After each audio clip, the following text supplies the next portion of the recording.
mène le monde à la dérive, peut-être. Certains individus ont une telle soif de pouvoir, une telle volonté de dominer le monde et les autres, qu'ils n'hésitent pas à invoquer le maître des ténèbres et à se livrer à son adoration en échange de pouvoirs occultes. Mais vendre son âme au diable n'est pas quelque chose qui se paie à crédit.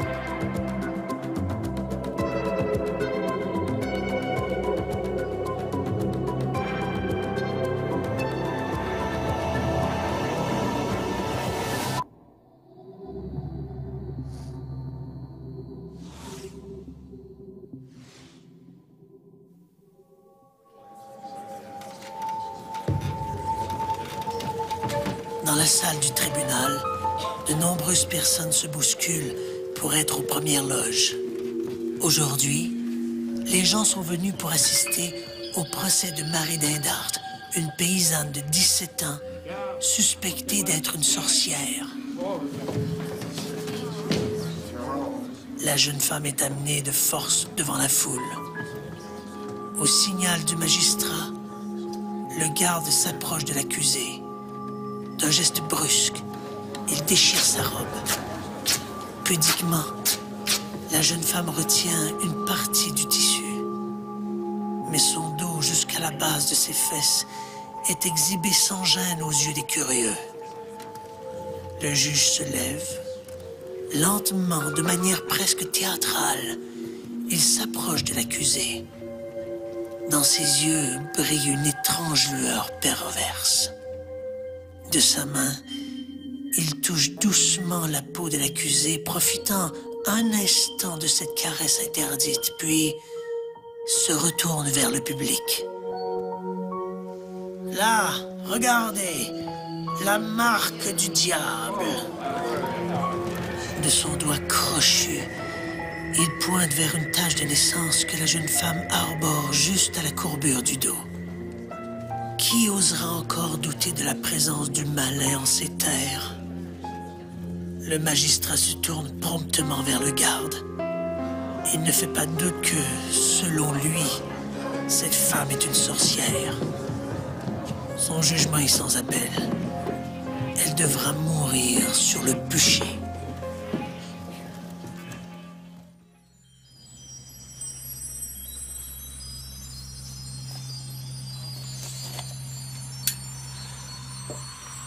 Les hommes ont toujours essayé d'agir sur leur destin. Certains n'ont pas hésité à faire appel aux forces des ténèbres, de la sorcellerie au satanisme. La magie n'est-elle qu'une utopie?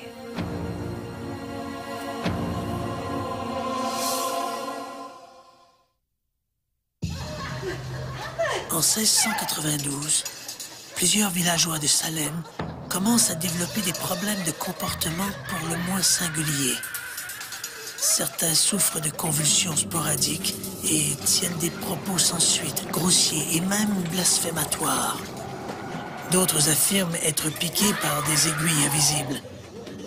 L'affaire a de quoi inquiéter, d'autant plus que la fille du révérend Samuel Parris, l'éminence grise de Salem, est au nombre des victimes. On accuse bientôt le diable d'être le responsable de ces maux. Dans la foulée, on cherche à Salem les agents du malin et, dans les mois qui suivent, au moins 141 personnes seront arrêtées pour pratique de la sorcellerie.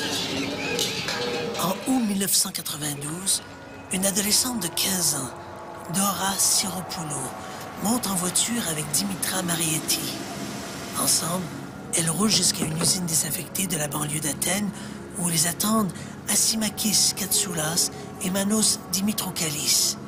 L'adolescente n'est pas sans savoir que ces trois individus appartiennent à un petit groupe satanique qui compte une vingtaine de membres. Sur place, sous prétexte d'initier Siropoulou au culte, Katsoulas et Dimitroukalis conduisent l'adolescente dans le bâtiment abandonné. À l'intérieur, la jeune femme se laisse docilement menotter, convaincue qu'il s'agit là d'une épreuve initiatique. Hélas, il n'en est rien. Prisonnière de ses entraves, l'adolescente est battue, dévêtue, violée et sodomisée par les deux hommes. Elle est ensuite étranglée avec ses propres sous-vêtements. La jeune Dora Siropoulou est la première victime du culte. Dans les mois qui suivent, les satanistes d'Athènes vont se livrer à des actes abominables. Katsoulas, Dimitroukalis et Marietti seront arrêtés en décembre 1993. À leur procès, d'anciens membres du culte raconteront dans les moindres détails ces actes inqualifiables. Ils seront condamnés à des peines maximales de réclusion à perpétuité. Nathan Brooks a peu d'amis. Il s'habille toujours en noir et ne cache pas ses intérêts pour l'occulte et la magie noire. Il se définit lui-même comme un adepte du satanisme, une philosophie qui, dit-il, doit lui ouvrir de nouvelles perspectives. Par définition, le satanisme est le culte de Satan et c'est un concept judéo-chrétien, d'autres religions ayant différentes incarnations du mal. Pour les gens qui pensent en termes religieux, Satan est censé être le maître des ténèbres, mais certains satanistes diront que Satan est le maître de ce monde-ci. Une partie du débat concernant le satanisme est la possibilité que certaines personnes croient qu'il y a une force du bien et une force du mal, et que cette force du mal est actuellement en contrôle de notre monde. En conséquence, l'argument veut que ceux qui vouent un culte à Satan le font parce qu'ils veulent un pouvoir, un succès ici-bas. Ils veulent le pouvoir, la drogue et l'argent dans cette vie-ci. Et c'est exactement ce que souhaite Nathan Brooks. À la tombée du jour, il lui arrive de se rendre dans une maison désaffectée à la sortie de Bel Air, en Ohio, où il a aménagé un petit hôtel pour y célébrer des messes noires. On raconte qu'il se plaît à tuer et à torturer des animaux. Le 30 septembre 1995, l'adolescent juge que le moment du grand sacrifice est venu. Vers minuit, il se glisse dans la chambre de ses parents, muni d'une hache. Il frappe sa mère à la tête et abat son paternel d'une balle au visage. Il retourne ensuite au sous-sol où il prend une scie à chaîne pour trancher la tête de son père qu'il compte utiliser dans un rituel. Le lendemain, le frère Benjamin de Brooks fait la macabre découverte. Dans la chambre de Nathan, les policiers trouvent un bol dans lequel l'assassin a déposé un masque en caoutchouc. À l'intérieur du masque, les agents découvrent la tête de John Brooks. Nathan Brooks purge actuellement 2 peines consécutives de 25 ans d'emprisonnement pour ses crimes.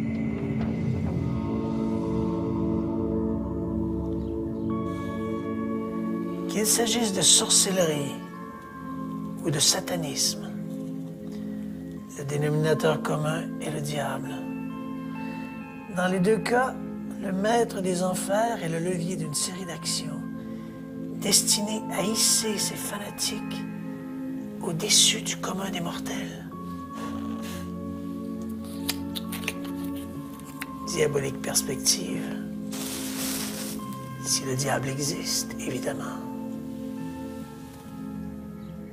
Il est difficile de faire un historique de la sorcellerie occidentale, en opposition par exemple à la sorcellerie africaine qui, elle, constitue un courant magico-religieux ininterrompu depuis des millénaires. L'exercice est d'autant plus difficile que la sorcellerie s'alimente d'une foule de religions païennes à travers lesquelles les adeptes croient pouvoir contrôler ou à tout le moins influencer les forces de la nature.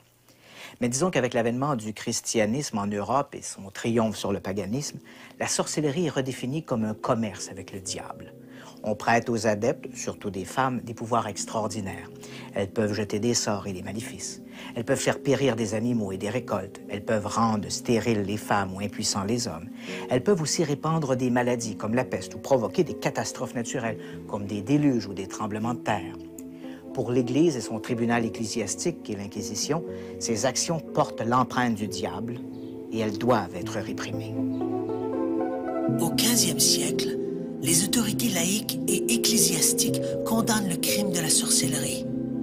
Pactiser avec le diable est une hérésie et, pour la toute-puissante Église catholique, l'hérésie est un crime punissable de la peine de mort. L'Inquisition en tant que telle, ce qu'il faut comprendre, c'est une réaction de l'Église sur des déviances, qu'elle nomme elle-même des déviances. Donc, on parle, par exemple, d'Inquisition cathare, d'Inquisition vaudois, et le phénomène de la chasse aux sorcières, qu'on appelle une hérésie, est aussi une Inquisition. Donc, l'Église voit des choses qu'elle juge comme parallèles à ce qu'elle fait, à ce qu'elle veut imposer comme doctrine en tant que telle dans l'ensemble de la catholicité. Et elle intervient durement, évidemment, auprès de ce qu'on nomme ces hérétiques-là. Donc, pour en soi régler le problème, on parle de régler le problème, c'est-à-dire les éliminer d'une façon souvent assez drastique. En 1486, paraît sous la plume de 2 inquisiteurs dominicains le Marteau des sorcières, un code destiné à guider les inquisiteurs dans leur lutte contre la sorcellerie. Pour les auteurs du Marteau des sorcières, les principaux instruments du diable sont les femmes, tentatrices par excellence. Ces filles d'Ève portent le stigmate du péché originel. Elles sont l'incarnation du mal et ne sont destinées qu'au mal. Pourquoi l'Église, en fait, s'acharne après les femmes? Pourquoi l'Église choisit les femmes comme sorcières? C'est aussi l'implicite du phénomène de la chasse aux sorcières. Évidemment, les réponses sont théologiques. On souligne les textes théologiques, la Genèse, si vous allez lire la Genèse, où on lit, d'une façon littérale, c'est écrit que c'est la femme qui a péché, c'est la femme qui s'est donnée au diable, finalement, dans la Genèse. Et ça, ce texte-là marque l'ensemble du phénomène de la chasse aux sorcières. C'est elle qui est la plus apte, qui est la plus prompt et qui cherche finalement cette affiliation-là avec le diable. Alors que ce code inspire d'autres ouvrages du genre, la chasse aux sorcières bat son plein. Les procès se multiplient. En France et en Allemagne, les condamnés sont brûlés, alors qu'en Angleterre, on les pend haut et court. Les inquisiteurs, au nom du pouvoir ecclésiastique, se donnent tous les droits, même celui d'avoir recours à la torture.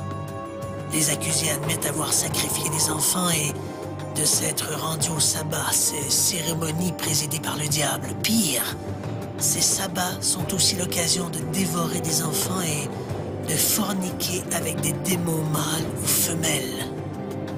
Tous les démonologues parlent d'érotisme, parlent d'une relation sensuelle avec la sorcière ou d'une relation sensuelle de la sorcière avec le diable. C'est omniprésent, ça fait partie du discours démonologique, qu'il soit ecclésiastique ou laïque. Et c'est très intéressant parce qu'il faut comprendre qu'on dénude pour la première fois la femme. Donc, c'est une première rencontre avec le corps féminin. Et beaucoup de démonologues parlent de leur admiration souvent devant la beauté de ce corps-là. Parce qu'on ne condamne pas que des vieilles femmes. On condamne des jeunes filles de 15, 16, 17, 18, 19 ans. Et par exemple, le démonologue Pierre Delangle est rempli d'admiration devant la beauté du corps féminin et relate quelques poèmes est très, très érotique dans son traité de démonologie, comme les auteurs du Marteau des sorcières, qui sont 2 clercs en tant que tels, parlent d'érotisme constamment. Et on reproche aux femmes d'être trop érotiques aussi, et d'aller au sabbat justement parce que leur mari n'est pas capable de les combler. Donc, seul le diable peut faire en sorte qu'elles soient comblées au niveau érotique et au niveau sexuel. Donc, c'est le sous-jacent le plus marquant du phénomène de la chasse aux sorcières. À la fin du Moyen Âge, les procès pour sorcellerie presque essentiellement ecclésiastiques passent aux mains du pouvoir séculier. Si l'Europe est toujours ébranlée par des épidémies et des famines, c'est que le diable y a toujours ses assises. Donc, c'est l'Église qui a été incapable d'enrayer la sorcellerie. Place au pouvoir laïque. Et au 16e, 17e siècle, là, on voit une pandémie, une peur du diable qui marque vraiment le début de la modernité, quand on parle du 7e siècle, qui marque le début de l'humanisme aussi, vraiment une peur du diable qui se répand comme une traînée de poudre. On ne comprend pas ce qui se passe au niveau social, on se sent menacé, il y a une peur de la fin du monde. Et cette peur de la fin du monde-là, ça prend nécessairement des responsables, des coupables. Évidemment, on trouve, selon les textes théologiques de l'époque, que ce sont les femmes, les alliés de Satan en tant que tels. Et là, on parle vraiment... On reprend le discours théologique, mais c'est la juridiction laïque qui poursuit les hérétiques, qui poursuit les sorcières. Et là, on va jusqu'au 17e, encore une fois, avant que ça commence à s'atténuer. Donc, c'est vraiment 16e, 17e siècle, la grande chasse aux sorcières. Des inquisiteurs civils parcourent villes et campagnes. En 1608, l'un des plus zélés d'entre eux, le magistrat Pierre de l'Ancre, est envoyé au labour pour y nettoyer le pays de ses adorateurs du diable. Au nom du roi de France, Henri IV, de l'Ancre fait torturer et brûler des centaines de jeunes et jolies paysannes. L'inquisiteur, la première chose qu'il fait, avec l'aide des médecins qui participent à l'Inquisition, c'est de dénuder la femme, de la raser complètement et de chercher la marque du diable. C'est le premier indice. Évidemment, vous allez comprendre que sur toute personne, vous allez toujours trouver une marque. Cette marque pouvait se cacher dans l'œil et souvent on dit qu'elle se cache dans les parties honteuses. Donc, on cherche la marque et inévitablement, on trouve la marque. Et cette marque-là vient confirmer que vous êtes une sorcière, que vous avez participé au sabbat. Donc, cette rencontre des sorcières qui se déplacent d'un lieu à l'autre, où on se voue au diable, où on fait des orgies collectives et tout ça, la marque vient prouver que vous avez participé au sabbat. Et le sabbat prouve aussi que vous êtes une sorcière. Donc, c'est un cercle qui tourne en rond, finalement. Vous êtes, évidemment, sous la torture, vous allez toujours avouer quelque chose. Et vous allez avouer aussi que vous avez participé au sabbat. Pendant que Pierre de l'Ancre s'affaire de chasser les apôtres du diable, d'autres procès se tiennent un peu partout en Europe. En Angleterre, un certain Matthew Hopkins est chargé de débarrasser le pays de ses sorciers et sorcières.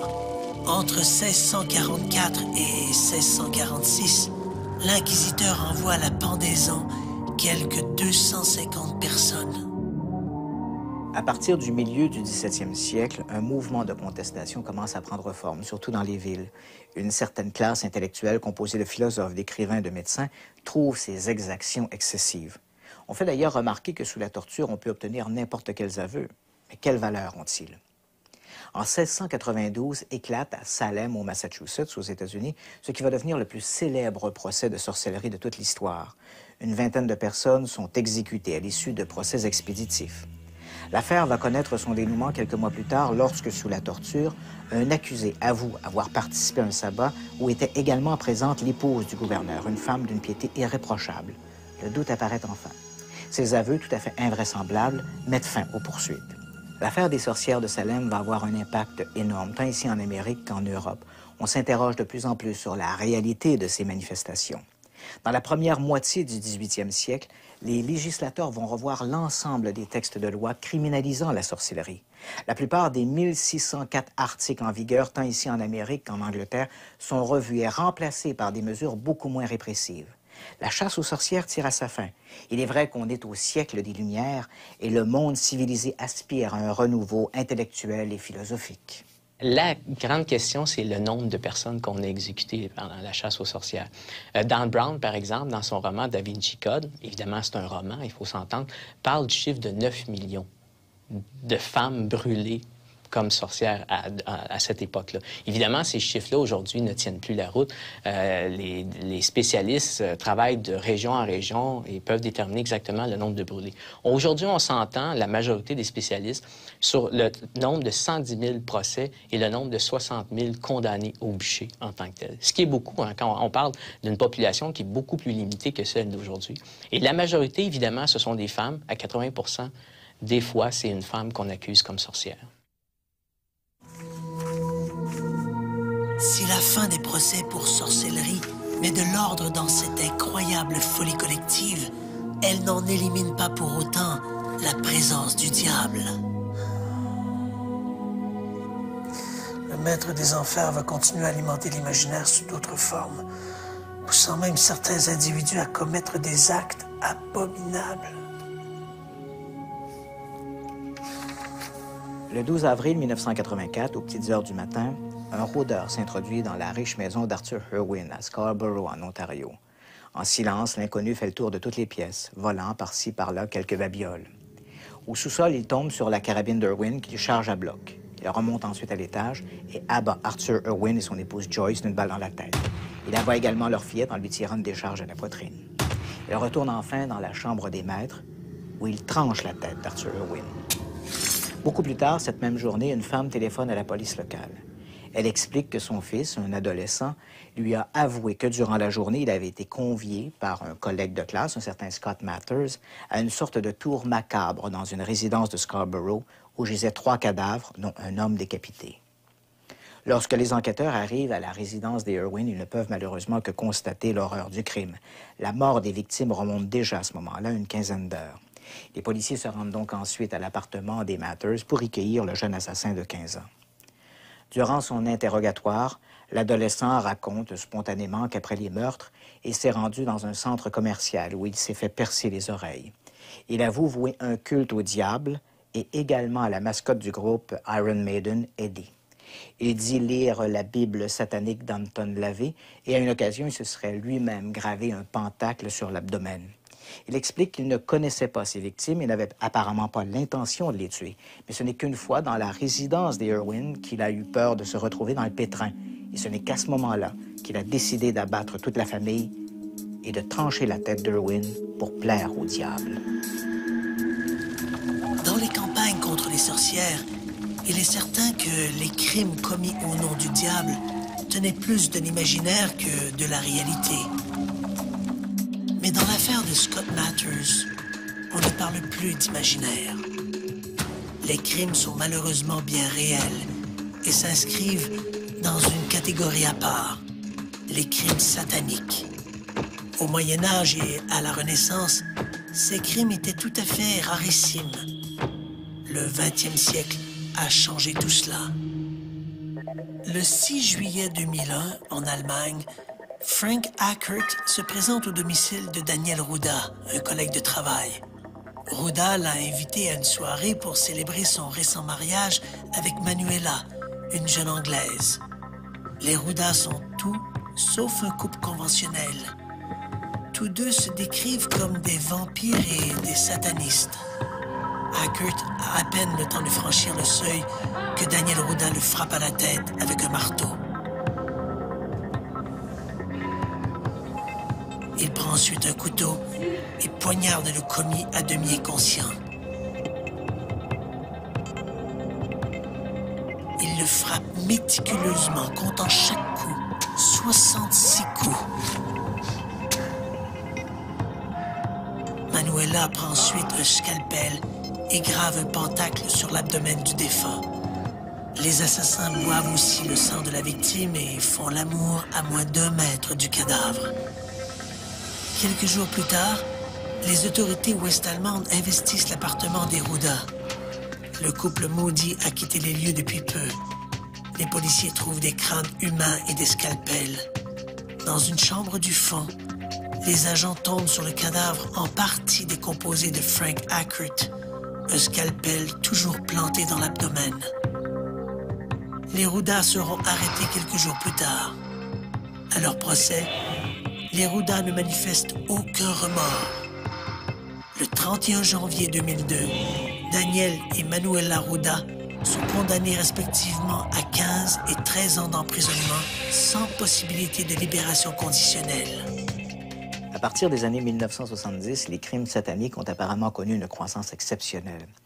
À n'en croire la littérature, ces assassinats nouveau genre se sont retrouvés en tête de liste des préoccupations policières, devançant même la menace terroriste. Michelle Remembers est le titre d'un livre publié en 1980 qui relate les souvenirs étonnants d'une femme qui prétend avoir fréquenté et avoir été abusée par des adorateurs de Satan. Ce livre a été publié suite à la visite d'une femme chez un éminent psychiatre de la côte ouest, nommé Lawrence Panzer. Pour l'aider à identifier son problème, le docteur Panzer a pratiqué l'hypnose pour la faire régresser, pour voir si elle n'aurait pas quelques souvenirs enfouis. Elle s'est alors rappelé des séances de torture sans fin aux mains de satanistes et d'adorateurs du diable. Elle avait gardé en mémoire des images de cercles de feu tracés dans le sable et illuminés, des souvenirs de séances de grande souffrance, des images de crucifix inversés, la tête en bas, et ainsi de suite. À sa manière, cette histoire est à la base de la plupart des cas de panique satanique des temps modernes. Subséquemment, le psychiatre a épousé sa cliente et plusieurs ont éprouvé des doutes. Des chercheurs indépendants ont enquêté sur divers aspects de l'histoire racontée par Michel et qui apparaissent dans son livre. Ils ont conclu que ces événements ne pouvaient pas s'être produits, que le récit était tout simplement inexact. Au lendemain de la publication du livre Michel Remembers, l'existence de ces groupes sataniques et leurs macabres rituels sont hissés au rang de menaces secrètes. Les rumeurs sont colportées comme des vérités. Selon certains groupes religieux fondamentalistes, les adorateurs du diable sont partout, infiltrant les écoles, les centres d'enfance, les grandes multinationales et même les agences gouvernementales. Au cours des années 1980 et 90, il y a eu de très nombreuses allégations, surtout dans notre monde occidental, Australie, Nouvelle-Zélande, Canada, États-Unis, Grande-Bretagne, Irlande, à l'effet que des meurtres rituels étaient perpétrés au nom de Satan. D'après les rumeurs, ces crimes impliquaient des pratiques horribles, cannibalisme, torture d'enfants, agressions sexuelles, ondinisme, sacrifice d'animaux et ainsi de suite. Dans certains pays, on a enquêté sérieusement sur ces crimes. En 1989, pour connaître l'ampleur et la réalité de ces soi-disant crimes sataniques, le FBI demande à l'un de ses enquêteurs spécialisés dans les affaires d'abus sur les enfants de faire toute la lumière sur ces rumeurs. Pendant des mois, Kenneth Lanning va suivre toutes les pistes, revoir l'ensemble des accusations et des allégations. Personne avant lui ne s'était intéressé d'aussi près aux activités de ces soi-disant groupes sataniques. Aux États-Unis, on compte 2 églises principales qui se définissent comme sataniques. La plus importante, l'église de Satan, voit le jour en 1966 sous les offices d'un certain Anton LaVey. Donc, personnage un peu énigmatique, mais qui retient l'attention. Donc, personnage coloré, qui va mettre en place cette église-là dans les années 1960, où ce qu'il propose, c'est l'épanouissement personnel en travaillant sur ses pulsions. Donc, vraiment, et là, on est dans la contre-culture des années 1960, donc la sexualité, vraiment un hédonisme, donc travailler sur soi, et en intégrant à ça des aspects, appelons-les, un peu plus philosophiques. Et là, il va s'inspirer beaucoup d'un auteur célèbre du 19e, fin 19e, début 20e siècle, qui est Aleister Crowley. Donc, ce qu'on appelle un mage, donc quelqu'un qui a participé à différents groupes ésotériques ou magiques, ou à l'intérieur de ces groupes-là, donc on accomplissait des rituels dans une perspective justement d'accomplissement personnel. Donc, Anton LaVey va reprendre de ces thèmes d'Aleister Crowley et les intégrer à cette démarche qu'il a commencé à mettre en place. Donc, on est face à, appelons ça une église où Satan ne joue pas un grand rôle et même au contraire, Satan n'existe pas, puisqu'on ne parlera pas de force, jamais de force surnaturelle dans le cadre de cette église-là, mais beaucoup plus de force naturelle en soi que nous avons à développer. En 1969, toujours poussé par son goût du scabreux, Anton LaVey publie La Bible satanique, un guide philosophique pour tout bon sataniste digne de ce nom. Il a publié une Bible satanique, de toute évidence destinée aux adolescents, un petit livre de poche mince très largement distribué dans les librairies. Le livre a beaucoup circulé auprès des adolescents qui se sentaient rejetés par la société et qui ne se sentaient pas vraiment l'envie de s'y intégrer. Cette Bible mettait l'accent sur ce que l'on pourrait qualifier d'individualisme extrême, une sorte d'égocentrisme. Les références au culte de Satan étaient minimales, mais plusieurs rapports indiquent que certains individus se seraient inspirés de cette Bible satanique pour échafauder leurs propres rituels. Et Anton LaVey pratiquait ses rituels devant une femme nue sur un autel. L'autre église satanique, le Temple de Seth, est une initiative d'un membre dissident de l'église de Satan, Michael Aquino. Fondé en 1975, le Temple de Seth s'articule autour des mêmes valeurs et philosophies que celles de l'église de Satan, à la différence que le diable est considéré comme une entité bien réelle. Lorsque le FBI commence son enquête sur les activités des groupes sataniques, l'église de Satan et le Temple de Seth sont les premiers à se retrouver dans le collimateur de la police fédérale. Mais ni l'une ni l'autre de ces organisations ne semble impliquée dans des activités criminelles et encore moins dans ces meurtres rituels dont parlent les témoins. En janvier 1992, Kenneth Lanning publie son rapport. Le document est dévastateur pour les fondamentalistes. La menace satanique y est décrite comme une tempête dans un verre d'eau. Lanning explique n'avoir trouvé aucune preuve sur l'existence des groupes sataniques organisés d'importance ou sur ces soi-disant meurtres d'enfants. Dans plusieurs de ces cas, l'important n'est pas simplement l'absence d'indices, c'est l'absence d'indices alors qu'il aurait dû y avoir des indices. Parce que dans plusieurs de ces cas, les gens prétendent qu'il y a eu des meurtres multiples, du sang, des fluides corporels, des enfants torturés, des photographies. Enfin, toute une série de trucs dont il n'est pas si facile de se débarrasser.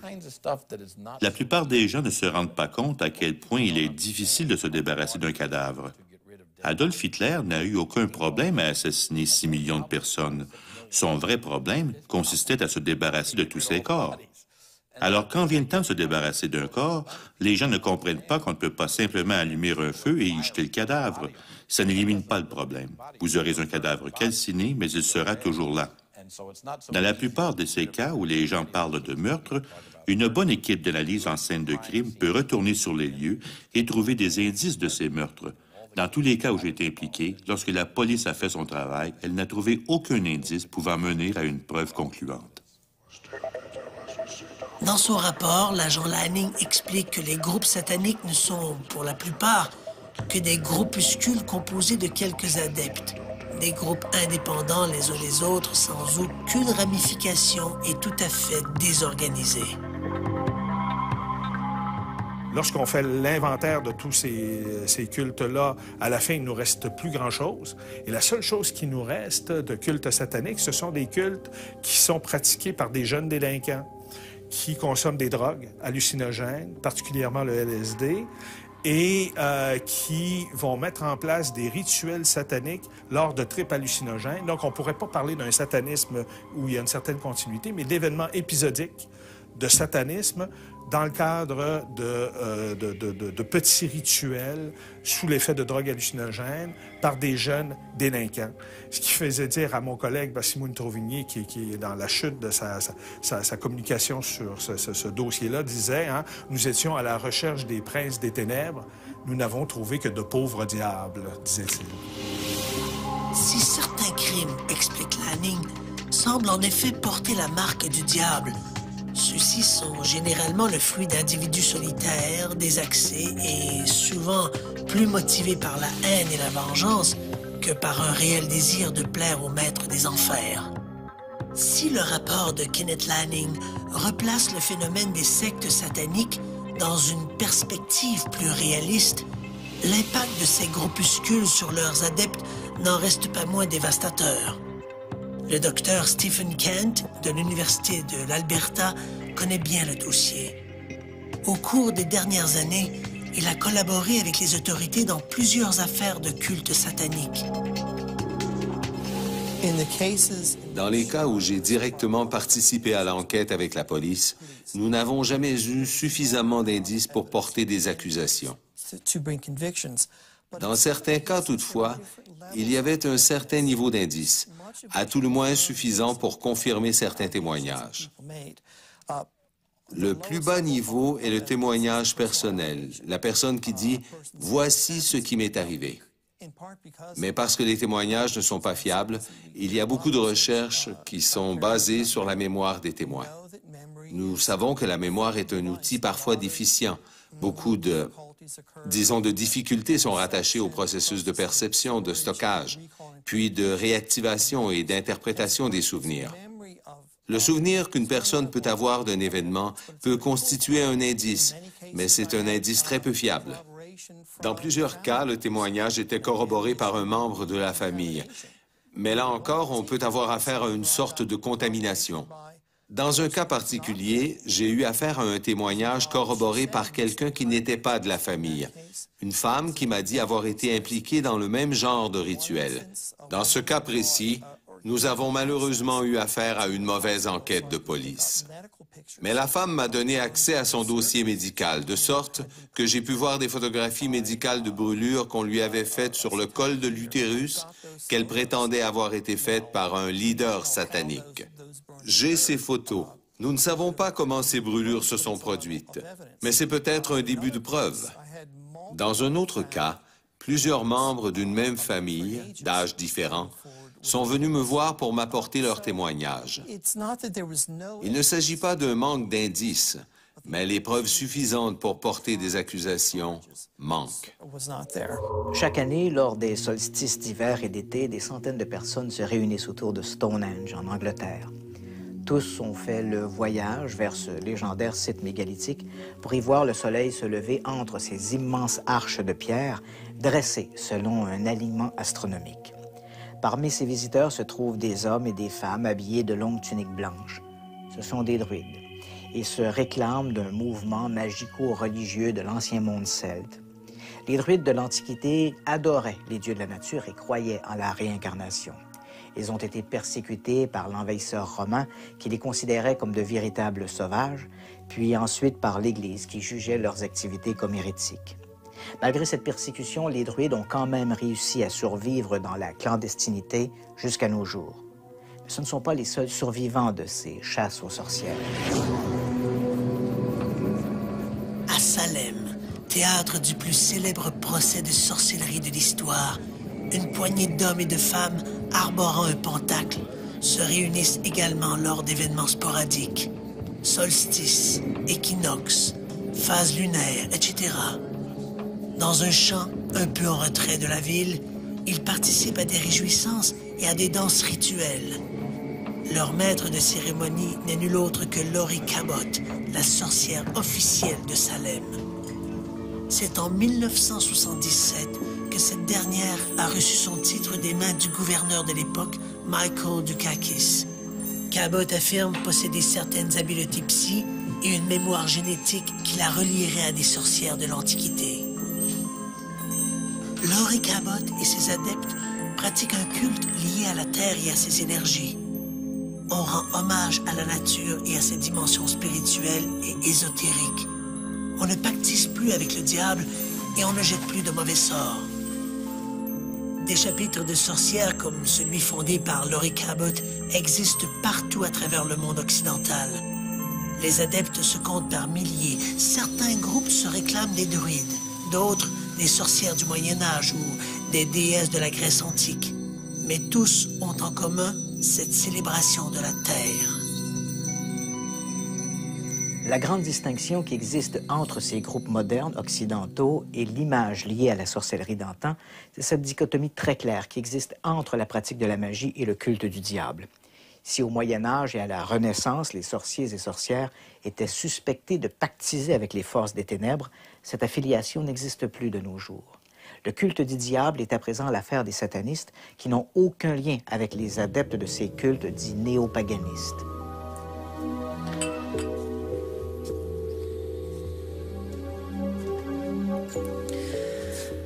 La sortie de films comme Harry Potter ou Le Seigneur des Anneaux ont ravivé un certain intérêt pour la sorcellerie et la magie. De toute évidence, pour les amateurs, la fiction et la réalité sont deux choses tout à fait différentes. La sorcellerie d'aujourd'hui n'a rien à voir avec la sorcellerie du Moyen Âge ou celle entretenue par le cinéma. Dans le langage des experts, on préfère parler de paganisme ou de néopaganisme plutôt que de sorcellerie. Incidemment, ces sorcières et sorciers contemporains ne parlent plus de sorcellerie, un terme beaucoup trop stigmatisé par l'histoire, mais de Wicca, un vieux terme anglais. Les adeptes eux-mêmes préfèrent se redéfinir comme des Wiccans plutôt que comme des sorciers et sorcières. Le Wicca, d'après ce que nous comprenons, s'inspire des religions pré-chrétiennes des îles britanniques.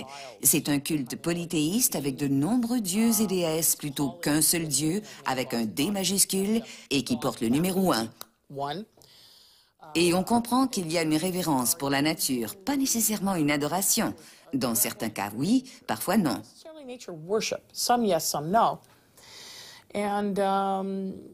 Et on assiste à certaines pratiques qui se tiennent davantage la nuit que le jour.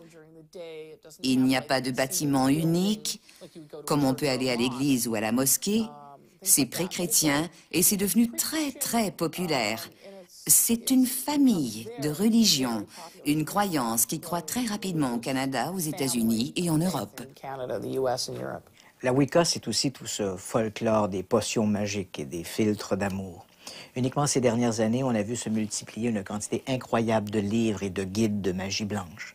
Toutes ces publications nous offrent une foule de recettes pour séduire l'être aimé, pour chasser les indésirables ou même pour favoriser la chance. Il est à peu près impossible de retracer les origines du mouvement moderne de la Wicca. Néanmoins, lorsque l'on essaie de remonter aux origines de la Wicca, un nom s'impose rapidement comme le géniteur de la sorcellerie moderne, Gerald B. Gardner. Gerald B. Gardner est loin de faire l'unanimité. Plusieurs critiques le voient comme un opportuniste, un peu escroc. L'importance qu'il accordait à la nudité dans ses rituels lui ont valu des attaques virulentes de la part de ses adversaires. D'autres, au contraire, loin de s'en offusquer, l'ont hissé au rang du plus grand des sorciers modernes. Quoi qu'il en soit, il est certain que sans cet excentrique passionné de magie et de sorcellerie, la Wicca n'aurait pas connu un tel essor. Ce qui, à l'époque de Gardner, n'était qu'un phénomène marginal est aujourd'hui un mouvement important comptant des milliers d'adeptes. Uniquement au Québec, on estime à plus de 2000 le nombre de Wiccans. Magie, sorcellerie et satanisme, trois mots qui, a priori, ne servent qu'à définir cette volonté humaine de pouvoir contrôler des forces obscures pour s'assurer d'une ascendance sur l'autre et sur son propre destin. Un mélange de superstition et de religion. Mais historiquement parlant, le point d'ancrage de ces doctrines est beaucoup moins surnaturel. Il se réduit à un seul mot, la peur. La peur que les femmes et les marginaux ont toujours suscité auprès des pouvoirs établis, qu'ils soient ecclésiastiques ou séculiers. La peur de l'autre, la peur de l'inconnu. Au Moyen Âge, devant la montée des sociétés matriarcales, l'Église s'est senti le besoin de réagir. Il y avait péril en la demeure. La peur du diable était authentique, mais la peur que suscitaient les femmes était malheureusement beaucoup plus présente. Aujourd'hui, la chasse aux sorcières est-elle vraiment chose du passé? Lorsque les femmes doivent se voiler pour ne pas devenir, malgré elles, un objet de tentation, n'est-ce pas un peu l'antichambre de ces bûchers du Moyen Âge? Quand on pratique l'excision sur des fillettes pour mieux contrôler leur sexualité, n'est-on pas en train de se substituer à tous ces pierres de l'encre de la Renaissance? On oublie encore trop souvent que l'un des plus grands génocides de l'histoire a eu pour victime les femmes. Uniquement durant les chasses aux sorcières de la Renaissance, près de 100 000 d'entre elles ont été envoyées au bûcher. Depuis des siècles, le monde chrétien a fait des femmes des citoyennes de deuxième zone, les persona non grata, d'un pouvoir que l'on souhaitait exclusivement masculin. Aujourd'hui, des mouvements comme la Wicca leur redonnent cette place qui leur revient dans l'évolution spirituelle de l'humanité. Mais c'est encore si peu. L'Église a fait du diable son ennemi public numéro 1. La société, les désaxés et les terroristes l'ont utilisé pour justifier leurs actions. Mais le diable n'est peut-être qu'un vulgaire usurpateur. Une façade derrière laquelle se cache son ultime rival, l'homme.